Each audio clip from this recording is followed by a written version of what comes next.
আসসালামু আলাইকুম। নগদ জনপদের খবরে আমন্ত্রণ জানাচ্ছি আমি সামির হোসেন। এখনকার এই সংবাদ আয়োজন একই সঙ্গে চ্যানেল আইয়ের ইউটিউব চ্যানেলে এবং চ্যানেল আইয়ের ওটিটি প্ল্যাটফর্ম আই স্ক্রিনে লাইভ স্ট্রিম হচ্ছে। চট্টগ্রামের পশুর বাজারকে কেন্দ্র করে যে কোনো ধরনের চাঁদাবাজি, অজ্ঞান পার্টি তৎপরতা রোধে কঠোর ব্যবস্থা নেওয়া হবে বলে জানিয়েছেন Chattogram metropolitan police commissioner Krishnapada Roy. মহানগরে ৩টি স্থায়ী সহ মোট ১২টি পশুর বাজারে ৪ স্তরের নিরাপত্তা ব্যবস্থা গ্রহণ করার কথাও জানান তিনি।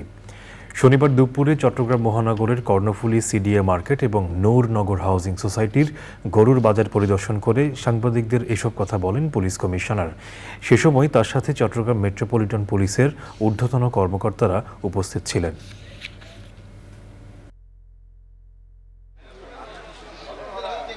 স্তরের একটি নিরাপত্তা ব্যবস্থা গ্রহণ করেছি। আমাদের পোশাকের ব্যবস্থা আছে, আমাদের সাদা পোশাকের ব্যবস্থা আছে, আমাদের স্পেশালাইজড টিম প্রস্তুত আছে এবং তাছাড়া আমরা ইনস্ট্রুমেন্টের সাহায্য নিয়েছি।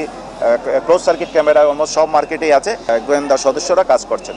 অজ্ঞান পার্টির যে একটি প্রবণতা থাকার কথা সেটা আমাদের অভিজ্ঞতা বলে যে এটা থাকতে পারতো, কিন্তু আমরা যারা আছেন, ইজারাদার আছেন, তাদেরকে বলেছি আপনারা নিজস্ব ব্যবস্থাপনা একটা রেস্টুরেন্ট করেন। সিরাজগঞ্জে মহাসড়ক ৪ লেনে উন্নীত করার কাজ বেশিরভাগ হয়ে যাওয়ায় সড়কপথে উত্তর ও দক্ষিণাঞ্চলের মানুষের এবারের ঈদযাত্রায় স্বস্তি মিলেছে। বাড়তি গাড়ির চাপ সামাল দিতে ইতিমধ্যে বঙ্গবন্ধু সেতু থেকে হাটিকুমরুল গোল চত্বর পর্যন্ত মহাসড়কের বেশ কয়েকটি ফ্লাইওভার, আন্ডারপাস ও একাধিক সেতুসহ ৪ লেন চালু হয়েছে। ফেরদৌস রবিনের পাঠানো তথ্য ও ভিডিও চিত্রে রাজীব আহমেদের রিপোর্ট। উত্তরবঙ্গের প্রবেশদ্বার হিসেবে পরিচিত বঙ্গবন্ধু সেতু ও সেতুটির পশ্চিম পাড়ের ২২ কিলোমিটার সংযোগ মহাসড়ক। এই মহাসড়ক পার হয়ে হাটিকুমরুল গোলচত্বর থেকে বনপাড়া, পাবনা ও বগুড়া মহাসড়কে বিভক্ত হয়ে যায় উত্তর ও দক্ষিণবঙ্গের যানবাহন। সারা বছর এই মহাসড়কে প্রতিদিন চলাচল করে ২০ থেকে ২২ হাজার যানবাহন। ঈদ মৌসুমে বেড়ে দাঁড়ায় ৪৮ থেকে ৫০ হাজারে। এবারের ঈদযাত্রা নির্বিঘ্ন করতে ৪ লেনে উন্নতি করার বেশিরভাগ কাজ শেষ করে মহাসড়ক যান চলাচলের জন্য উন্মুক্ত করা হয়েছে। রাস্তা যেভাবে ক্লিয়ার আছে এই অবস্থায় যদি থাকে তাহলে ঈদযাত্রা মোটামুটি আমাদের ভালো হবে। এই ঈদে আল্লাহ রহমার কোনো ট্রাবল না। আমরা সিরাজগঞ্জ জেলায় রাস্তাঘাটের অবস্থা খুবই ভালো, যোগাযোগ ব্যবস্থা অনেক উন্নতি হয়েছে, তারা তাড়াতাড়ি যোগাযোগ ব্যবস্থায় গন্তব্যস্থলে পৌঁছাতে পারবে। তো এখন এটা প্রশস্ত হচ্ছে, সব দিকের মানুষই আশা করে স্বস্তিতে এবং এই স্বস্তিদায়ক হবে। পাঁচলিয়া ফ্লাইওভার খুলে দেওয়া হয়েছে, সাহেবগঞ্জ ঘুরকা ফ্লাইওভার খুলে দেওয়া হয়েছে, গোল চত্বরে ভাঙাচুরা ছিল সেগুলো মেরামত করা হয়েছে। হাটিকুমরুল বগুড়া মহাসড়কের বেশ কিছু স্থান শনাক্ত করে জরুরি মেরামত ও বর্ধিত করার কাজ করা হচ্ছে। ঝাওয়েলে ইতিমধ্যে প্রশাসন এবং পুলিশের সাথে আলাপক্রমে আমরা একটি বাইপাস নির্মাণ করেছি এবং আশা করা যায় এবারের ঈদে কোনো সমস্যা হবে না। এছাড়াও জোড়া ব্রিজ থেকে ভুইয়াগাতি যে পয়েন্টটা আছে এটা ইতিমধ্যে আমরা বেস কোর্সের কাজ সমাপ্ত করেছি।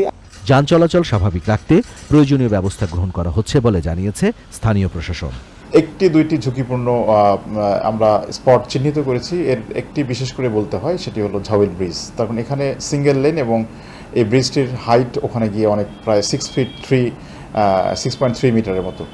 তো এই জন্য আমরা এই স্পট কেন্দ্রিক আমাদের পর্যাপ্ত ডিপ্লয়মেন্ট থাকবে। এর পাশাপাশি হাইওয়ে পুলিশের ডিপ্লয়মেন্ট থাকবে। সিরাজগঞ্জ মহাসড়ক ৪ লেনে উন্নতি করার বেশিরভাগ কাজ শীঘ্রই শেষ করা হবে বলে আশা করছেন সংশ্লিষ্টরা। Rajib Ahmed, channel I. শরীয়তপুরে শেখ রাসেল সেনানিবাসে নবগঠিত ১২৯ ব্রিগেড সিগন্যাল কোম্পানির পতাকা উত্তোলন হয়েছে। শনিবার দুপুরে শেখ রাসেল সেনানিবাসে সেনাপ্রধান জেনারেল এস.এম. শফিউদ্দিন আহমেদ পতাকা উত্তোলন করেন। সে সময় তিনি বলেন, বঙ্গবন্ধু শেখ মুজিবুর রহমানের প্রতিরক্ষা নীতির আলোকে মাননীয় প্রধানমন্ত্রীর দিক নির্দেশনায় ফোর্সেস গোল ২০৩০ অর্জনে কাজ করে যাচ্ছে বাংলাদেশ সেনাবাহিনী।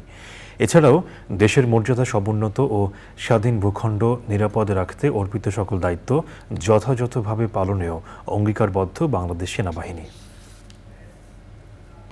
আমরা এখানে এই ব্রিগেড সিগন্যাল কোম্পানির পতাকা উত্তোলন করলাম।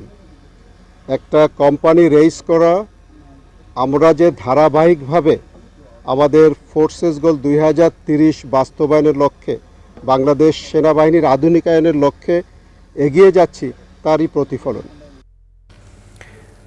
নগদ জনপদের খবর আজকের মতো এই পর্যন্তই। পরবর্তী কৃষি সংবাদ দেখার আমন্ত্রণ জানিয়ে শেষ করছি। ধন্যবাদ সবাইকে।